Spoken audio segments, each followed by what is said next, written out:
Thank thank you, Lenore. We are really off to a great start today, and we want to keep that momentum going with this next session, How College Students View Democracy's Next Chapter.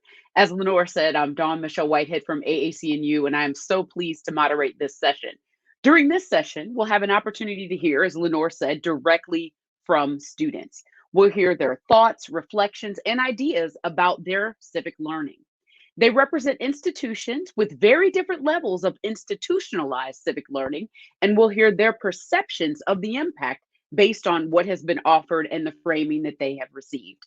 I'm so pleased to announce our panelists for this session, who are Ronny Bautista from the Metro Student Success Academy at San Francisco State University, Kellan Duffy from Anderson University, Cristina Flores from Montclair State University, Hayden Malone from Piedmont Valley Community College, and Julian Putnam from Montclair State University. Our plan for this session is to hear opening statements, if you will, where each student will offer a brief overview of their pathway to civic learning. Following those narratives, I'll pose some questions to our panelists, and we will hear more pointed responses to specific questions about civic learning for an engaged democracy. First, let's kick it off with Ronny Bautista from San Francisco State University. Yeah, it's so nice to have you. Thank you so much for having me. My name is Ronny Bautista. A little bit about myself. Yes, I'm from San Francisco State University, but I was born and raised in San Francisco in the Mission District. I graduated from SF State with Latino Studies with my bachelor. Right now, I'm currently in my grad school program.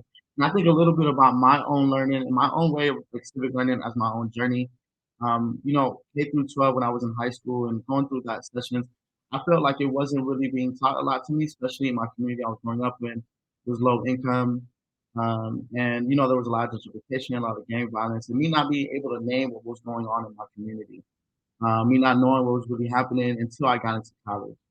But also feeling in through that journey, feeling silenced as well, and trying to figure out what was going on in the community because I didn't really understand it all the time. And when I got into college and I got into the Metro program at SF State, it gave me an opportunity to see the lenses that I really wasn't catching on when I was a younger person, and really being able to name the things that were happening in my community in a better way.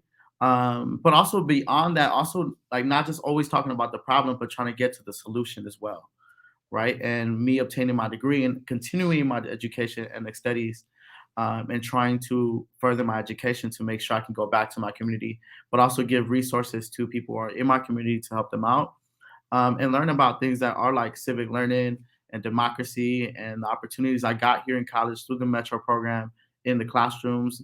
And really just like people even coming from my community, coming into our spaces and learning about some resources I can use, especially when I need to vote, but as well as sources I can use for myself while going through gentrification and eviction. And as well, just trying to make sure I can end up supporting myself.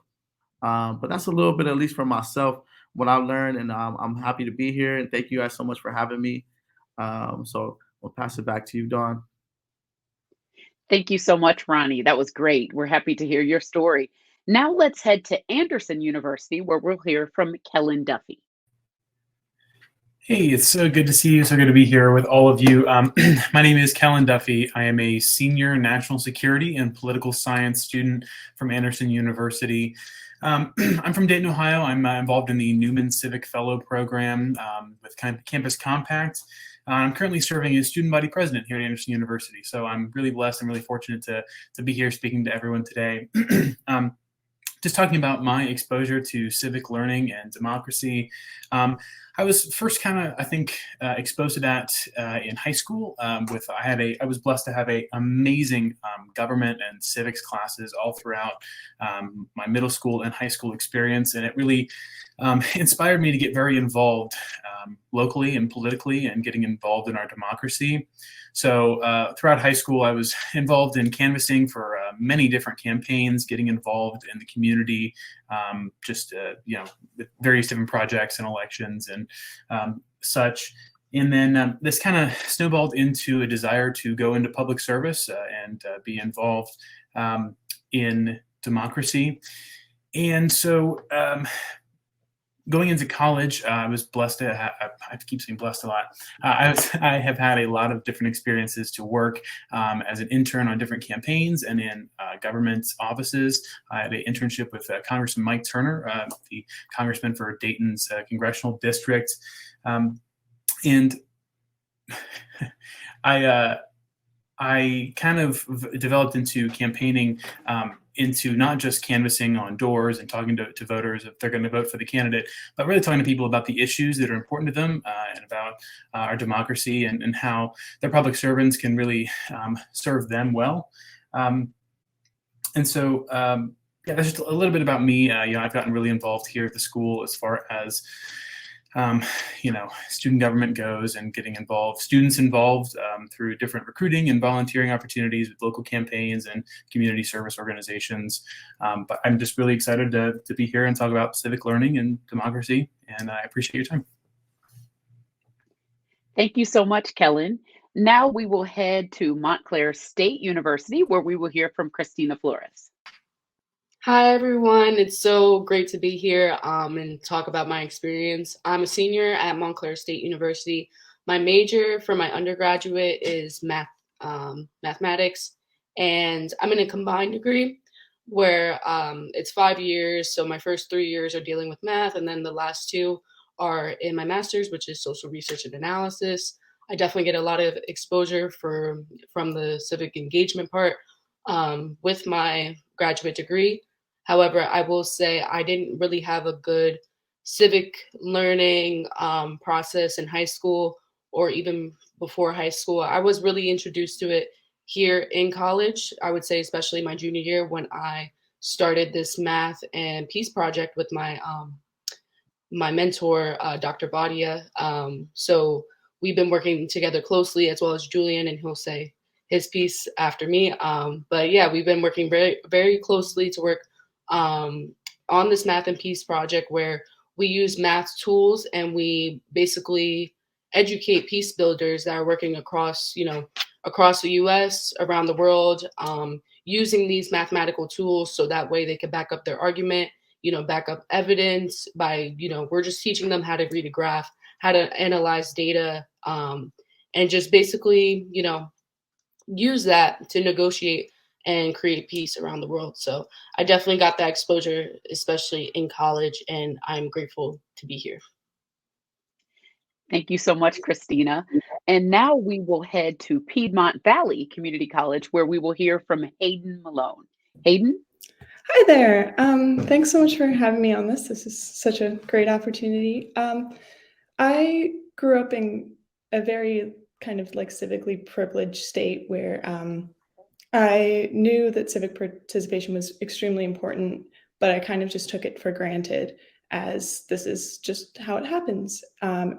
But last semester, I took a really wonderful government class with Connie Jorgensen, and I got an internship with the Campus Vote Project and worked a lot this election, registering voters and providing resources for those people. And I realized how incredibly rewarding that work was and how rewarding it was to be able to help people with all of these kind of not stupid questions, but smaller questions that they felt a little embarrassed to ask.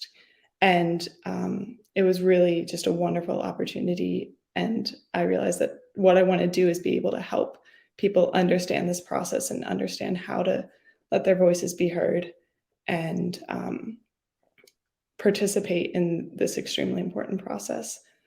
So.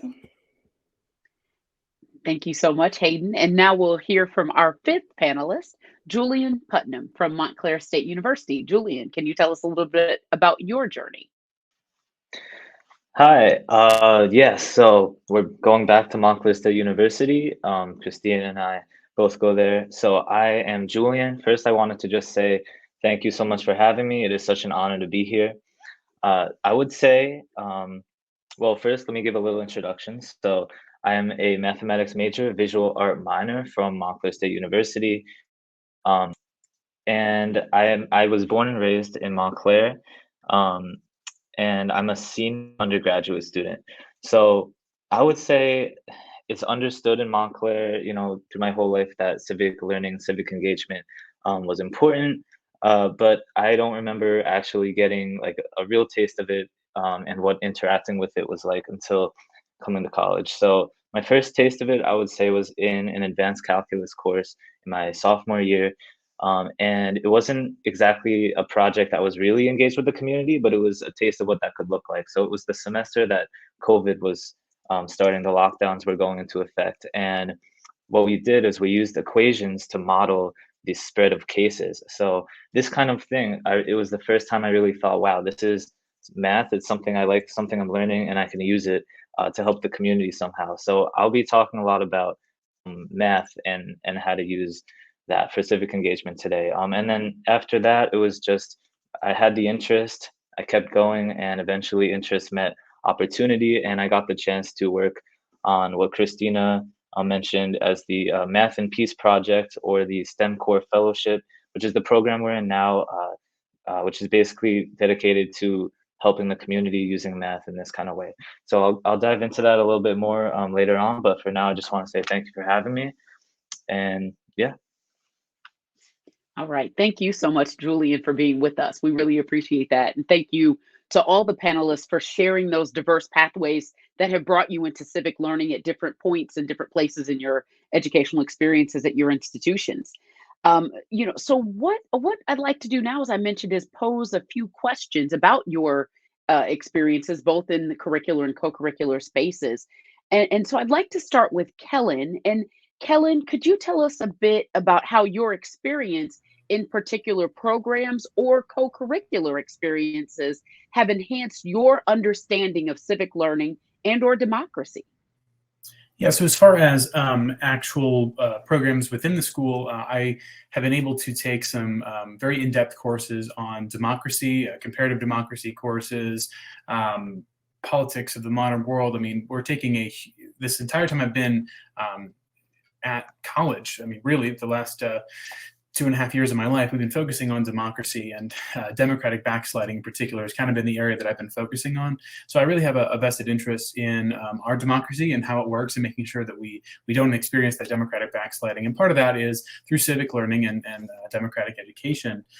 So I think that I really focus on this outside of the university, primarily through grassroots campaigning. I feel like that's my specialty.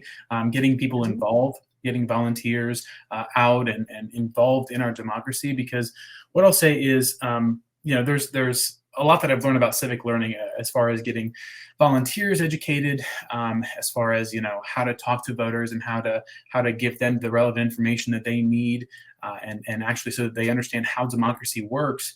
But also educating voters and talking to them and meeting them where they're at and hearing the things that are important to them and where they're coming from. And you'd be surprised, talking to a lot of people. A lot of the people that I speak to don't have the experience or the knowledge about our democracy and the way that it functions that one might think. And so I find myself a lot of the times kind of talking to people. And I was out campaigning one time, and I had a T-shirt on that had the governor's name and the lieutenant governor's name, and they said, Husted, who's that? Referring to John Husted, the lieutenant governor. And so there's a lot of things that we can do just in our day-to-day lives while we're getting involved in democracy to help engage in civic learning and that education. But what I'll say is that hearing from people makes these stories real. Talking to people at their doorsteps, at their house, and saying, how is government, how is democracy failing you? How is it working for you? And what's important to you? And so really, talking to these people and meeting them where they're at, I think is really important for civic learning. And then also, I had an internship in a district office for a congressman, like I said, over this past summer. And again, hearing those stories from people about, hearing the wife of a veteran who can't get the healthcare that he needs, and she's just sobbing to me on the phone. Those kinds of stories, making it real, speaking to people. I think that's how democracy and civic learning becomes real to me, because actually getting people involved and making it real for them makes them want to get involved and makes them want to learn. But that's kind of been my experience with my understanding of civic learning and democracy. I think it's just actually getting out there and getting engaged and involved in the democracy. Thank you so much, Kellan, for talking about the importance of actual connections with people and actually getting out and doing things, the applied and experiential learning that we've talked about. Next, Cristina, could you tell us a bit about how your experience in programs or off-campus experiences have enhanced your understanding of civic learning or democracy? Yes. Like I said before, growing up, I grew up in Keensburg, New Jersey, around the shore. So around that area, they didn't really teach too much about politics, getting involved in the community.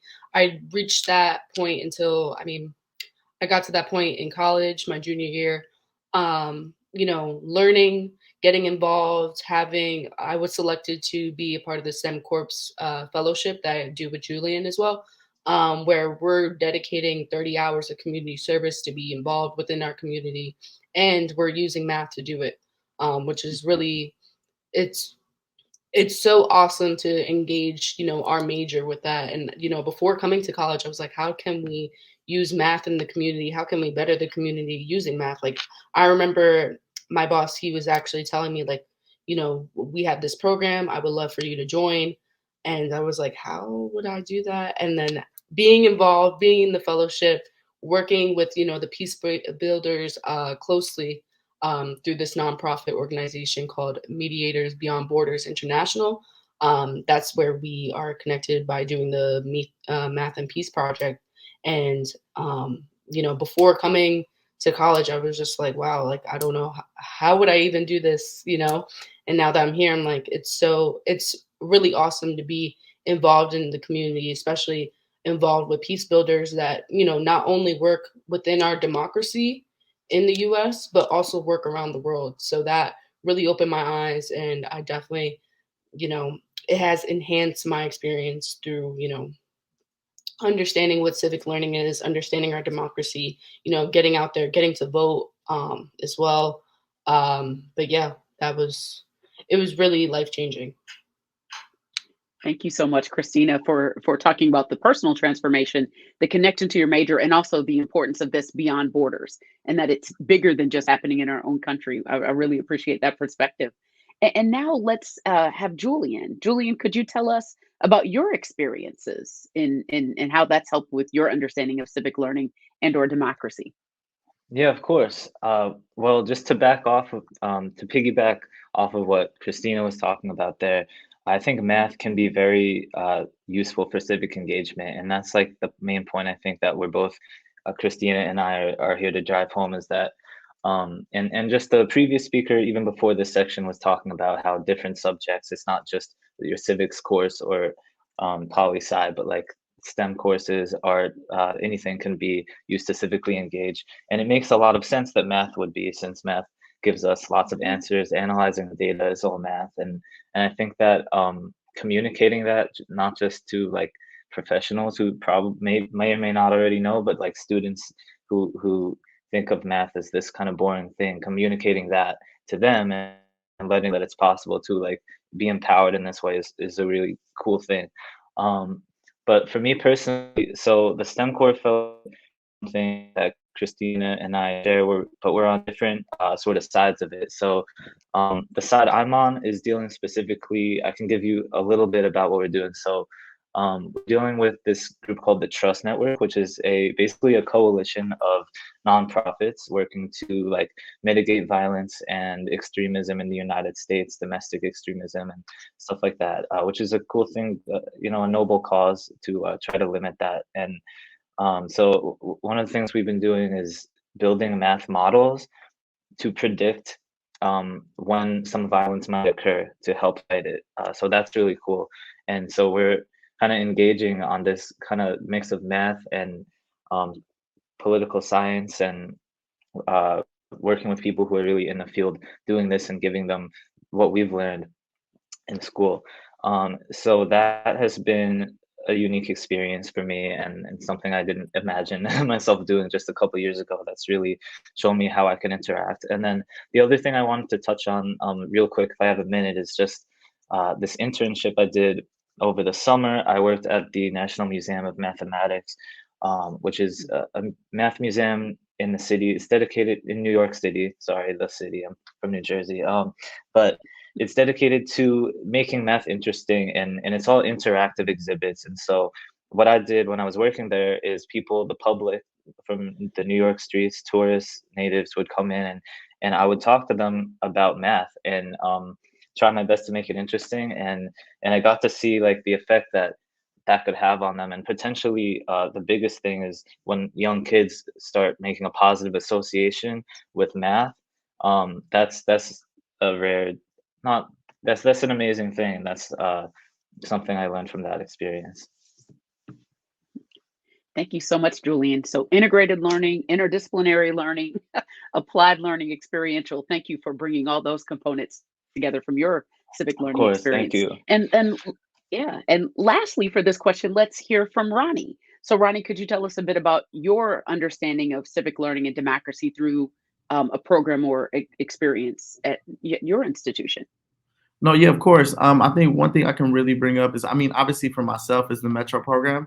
When I came to SF State, right, they got me straight out of high school, and it was a 2-year program I was a part of when I was here, and it really supported me in like a lot of different ways, with like tutoring, advising. But one of the biggest factors were the classroom for me.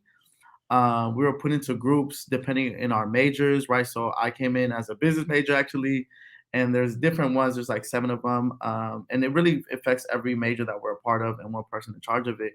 But in those classrooms, what I really felt when I was learning about like civic learning, but also just learning about starting off with my own cultural wealth, right, from my community, and speaking about that first, and speaking about where I come from and the problems I was facing in those times. But then including that in the program, I really important was like them bringing in people into our classroom setting that work directly in our communities, that were addressing a lot of things that I was facing, like gentrification, like gang violence, like poverty, and all these different areas. And looking at this lens of like, oh, we want to talk about the things that we're going through in our communities, but also bring in people that can really teach us about resources, right? Because I think many times I didn't know where all the resources were to support myself either. I didn't know where those things were when I was here, when I was going through them.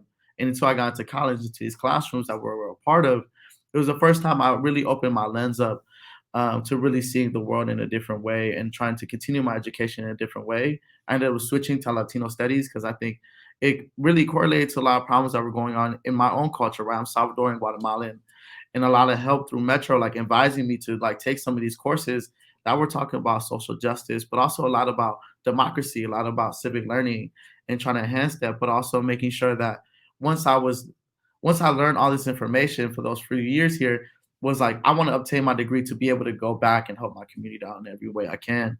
And working with students in the high school I went to in Mission High, and really close to that school as well. But also just learning these tools and things I can also pass on to the next generation that live in my community. Like when I was going through gentrification and like renters problems and stuff like that, and landlord problems, there was actually like a place I can go to 2 blocks away that I learned from Metro because they came into my classroom.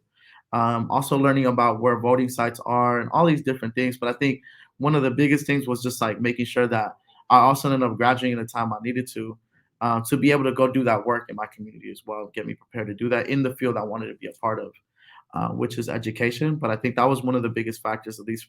And if y'all get to check out the Metro session later, y'all should. It's a really great program. But at least for myself, that was one of the biggest impacts I had when I was here, and just opening my lens up of the world, and actually be able to name the things that were happening as well in my community. Excellent. Thank you so much for that, Ronny, for that wonderful example of the personal impact, how it has changed, how you're giving back and working in your community in the personal and social responsibility dimensions. That was very insightful and helpful. The next question that I'd like to pose, and we'll start with Hayden this time, is, we've heard some great examples of different programs, different activities, different ways you've been able to become a part of civic learning, but why is civic learning important for an engaged democracy? And what could help more students become engaged in this process? What should colleges and universities do to support for and greater civic learning? Hayden, what do you think about that? Well, I think one of the most important things about civic learning and civic education is it gives names to the problems that people are facing. I feel like everybody has something that they want to change in either government or politics or just in society. And civic learning teaches you the ways that those problems can be categorized and how you can make those changes. It teaches you how you can make your voice be heard and voice your opinions. And I think especially in colleges where the purpose is to educate you, to prepare you for society and the workforce, a large part of that is civics. And so that education really needs to be included in the curriculums. It's a part of every topic in every major. It's not just something specific to like political science degrees or anything. It is everywhere. So it needs to be incorporated into all of those programs. And colleges and universities should really make more resources available to students, because especially with voting, a lot of college students are voting for the first time. They might be immigrants or they never participated in the civic process. So they need those resources and they need to be able to ask the kind of silly questions that they might have without feeling embarrassed or having to find them from possibly false sources. They need to have a trustworthy and accessible set of resources for civic learning. And especially with local elections, those are things that really affect students in that university. And so colleges need to make those students more aware of those and more able to participate in those much more easily. Thank you so much for that, Hayden. Next, let's go to Julian. Julian, why is civic learning important for an engaged democracy? And what should colleges and universities do? Yeah, sure. So, I mean, first of all, I'm very grateful for the incorporation of civic learning that's gone on, while I'm at Montclair State. I know that MSU is known for that. And I would also like to stick to the side of like, how can we include civic engagement in other sorts of other ways other than the obvious? And so like in math or STEM fields. And I think it's really important. And I think that one thing about it is once you've interacted with a course that's making you think in a civic kind of way, making you participate in your community or in society at large, like you're more likely to do it in the future. Like that's what I think. Because once you've had a taste of it, once you've played around and done something hands-on with the community, you're more likely to like you get a feeling for what that experience is like and the tools that are available to empower you. And I think it's kind of like everyone has a voice because we're in a democracy, but it's important to learn the best way that you use voice, the best way for you to like interface with the structure that's out there. So just learning about the structure and learning about what you can do to change things. Like for example, the project I'm working on right now that I just touched on briefly before, that is really like an interface for me or for whoever is participating in that thing to use their voice and to do something that they probably wouldn't do if they were just sitting. So like you're in school, you get an assignment and it has something to do with civic engagement, and that is a great way to just enlighten students to that possibility of civic engagement that exists. Thank you so much, Julian. So Hayden talked about empowering community members. You talked about how it shifts your perspective and students get a taste of it and they want more. And now let's hear from Ronny. Ronny, what's your perspective on why civic learning is important for an engaged democracy?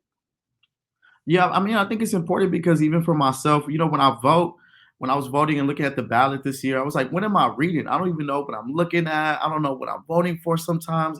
And it just gets me confused sometimes. And I think in colleges, at least from my experience in Metro, and I think some organizations that were brought onto campus that were really teaching us, like, what are we voting for? What are these things are like impacting our communities? Even a ballot on there about low income housing. I didn't know that was on there until someone came in and did a workshop for us, right? And was like really just looking at the insights of everything. And I think it's important for like at least the institution and colleges, to bring people in to explain some of these things to us as well, and put into the curriculum also.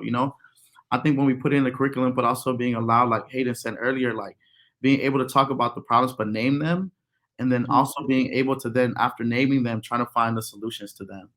And that is very, very important, I think, for myself and my community as well, because I think as a young person growing up, I don't know what I'm doing, especially I don't know where to vote. I don't know where the resources to like figure out what this ballot is saying to me and what am I voting for and who I'm voting for as well. Right. And I think when there's people and individual people that come into the institution and do these workshops and kind of explain who's on here, right, and what are you voting for and what are the things you're like agreeing to and putting down this ballot. You get to vote for the first time when you're 18, and at 18 years old, I barely even know how to get a debit card sometimes.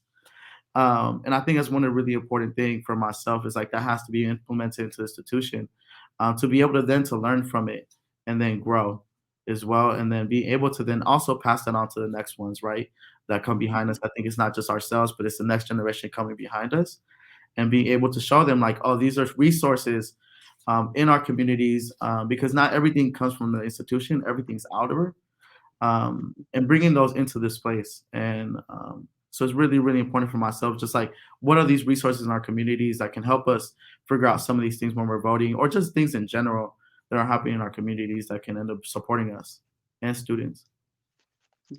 Thank you so much for that, Ronny. That you all made very compelling cases in terms of why this is critical for an engaged democracy. And you've given some great examples from programs and other experiences you've had. But now I'd like to ask you about some of the challenges. So what are some of the challenges to civic learning that you've encountered? And this time, let's start with Cristina. So some of the challenges that I've seen personally, and especially after hearing everybody's answers from the second question, is, the lack of awareness, the lack of, just educating yourself about being a civilian, about what goes into that, like learning civic skills, learning how to network, learning how to communicate with other people. Like before the Math and Peace Project, I remember I had my mentor, Dr. Bautista, as a professor my freshman year, and I didn't really reach out to him until I think it was like towards the end of the pandemic. And I was like, I want to be more involved with the math department. And that's where I was able to, join a project like this, where it's also, I'm working on my math skills, but I'm also working on my civic learning skills, So I feel like the lack of awareness, lack of educating yourself is a big challenge that goes into civic learning as well. And also just, being united with other civilians around you. I feel like there is a lack of, joining forces together. I feel like having a safe space to talk about what's going on in our democracy is a challenge, and creating that space, getting together, talking about it with others, and like how Ronny said, learning about what we're voting for on our ballots. Like this is important.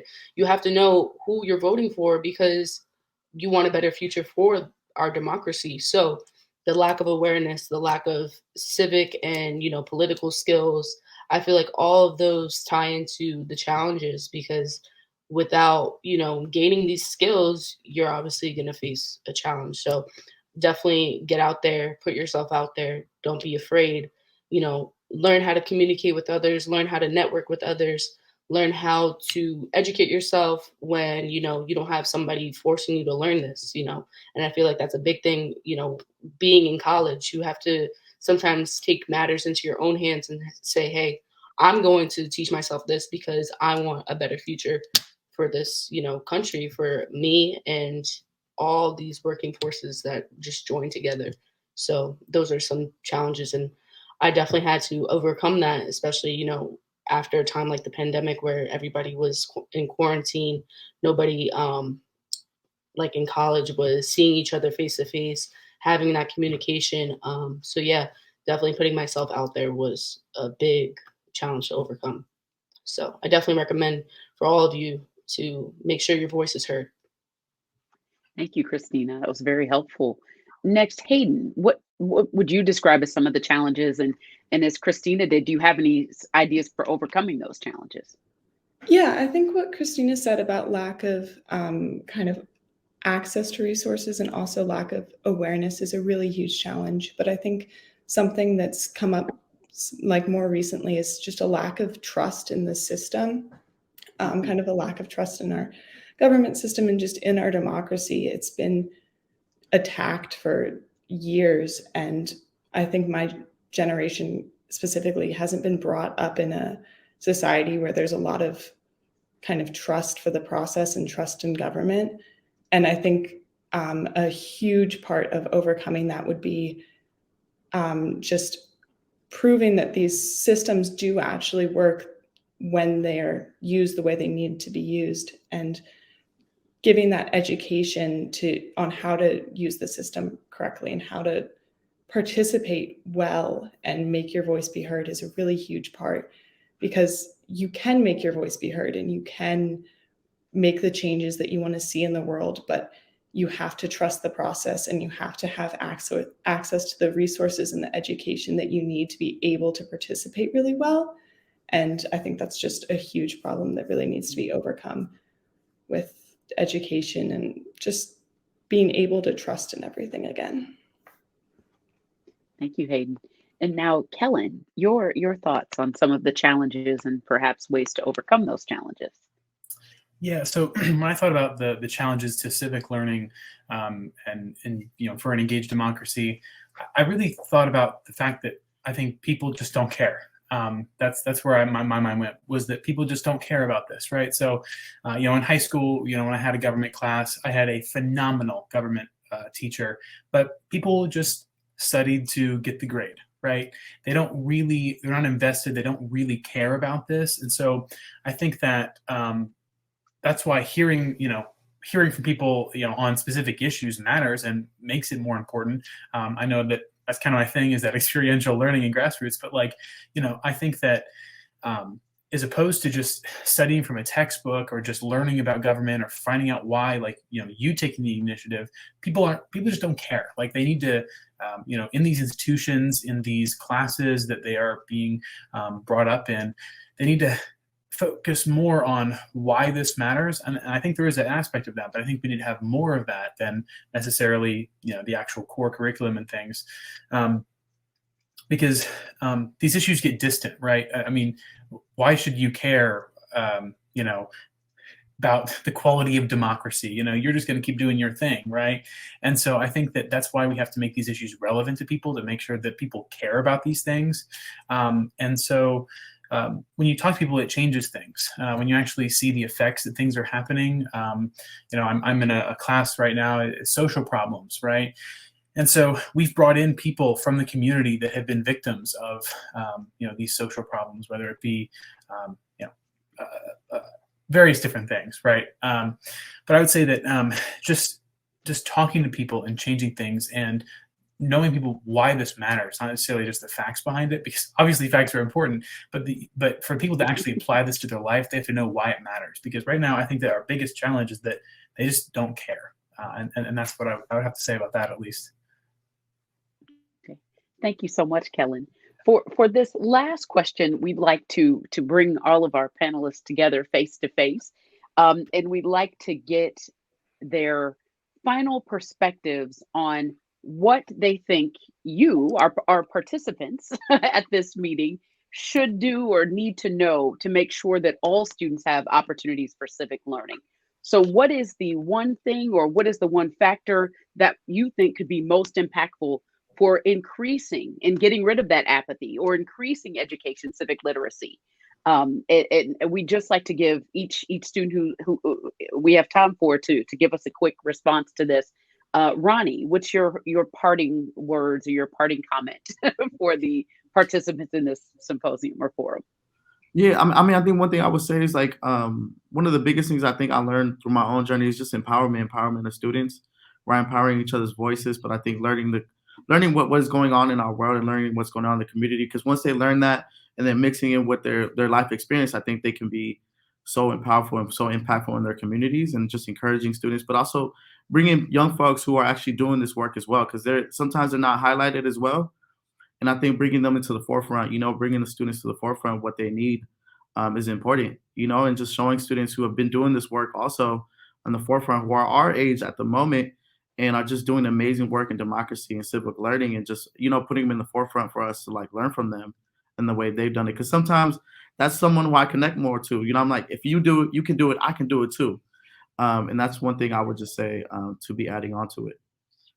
Excellent. Thank you. So we need to hear voices from students who are doing this, not just hearing from your faculty, staff, or community partner, but hearing from each other, from peers. Okay. Thank you for that. Next, Kellan, what is your final recommendation or final thought you'd want to share? Yeah, I think that just including civic learning at every level in the institution, in the university, whatever it may be. I think that it's easy because I attend a liberal arts school, right? And so we have government as part of our liberal arts curriculum. But having civic learning and that democracy just be a part of from the administration down, right? Just including those things in everything, not just specific parts of the school, the institution, whatever it may be. So that students can't get away from it. Everyone has to have that experience. Thank you so much for that. Next, Cristina, your closing comments or thoughts. I definitely agree with Ronny, what he said about how, seeing young people being out there and, relating to them. And I feel like that's a major part into civic learning, because we might see an older crowd and we're like, oh, okay, they'll handle it. But honestly, what about our future? What about us? We have to make sure that like we put ourselves out there, making sure our voice is heard, because, they might be, this older crowd might be here right now, but in the future, they're not going to be. So then who's that going to fall on? It's going to be us. So that's why we have to make sure our voice is heard, being out there, putting yourself out there. Don't be afraid. Okay, thank you for that. And Hayden, I think Hayden is the last who would like to respond. I agree with what everybody said, including civic learning in every part of a curriculum is really important, and showing peers who are participating in that. I had the opportunity to kind of be one of those people this past semester with my work with the Campus Vote project, where I was literally just the person you could ask your questions to about voting. And I found that a lot more students were comfortable asking me, somebody that they see as like an equal, about these questions as opposed to a faculty member. I think that was really impactful and something that I would love to see a lot more of. Thank you. Well, I just want to thank all of you for the perspectives that you brought, the insights that you brought, reminding us that civic learning is something that should be ubiquitous. It should be a part of everything we're doing, reminding us of the power of experiential and applied learning. It's not enough just to learn about civic learning, but you need to get out there and do something. And thank you for those rich examples of the disciplines in civic learning. Yes, we see a lot of interdisciplinary work, but I don't know that anyone in this audience is going to forget the power of math for civic learning. So thank you for those rich examples as well. And Ronny, thank you for bringing in the concept of community cultural wealth and how we can empower our students as they're thinking of these perspectives. And then Kellan and Hayden, of course, going back to that grassroots perspective and the importance of that work. So you have really just helped weave together a beautiful fabric of all of the dimensions of civic learning that there are. And that we need students who are prepared to work in all of those areas and have experiences in all of those areas if we want to be prepared to have an engaged democracy and students who graduate and are ready for this work. So thank you for taking the time out of your day to join us. Again, we thank you and appreciate you. This has been illuminating. And I think what many of us have heard is that as students, you're asking for a lot of us, and we need to make some changes in the way that we are going about doing the business of civic learning at our institutions. So in our next session, we're going to hear from UCLA's Sylvia Hurtado about a 21st century vision for college civic learning that responds to our students and hopes for a more just and inclusive society.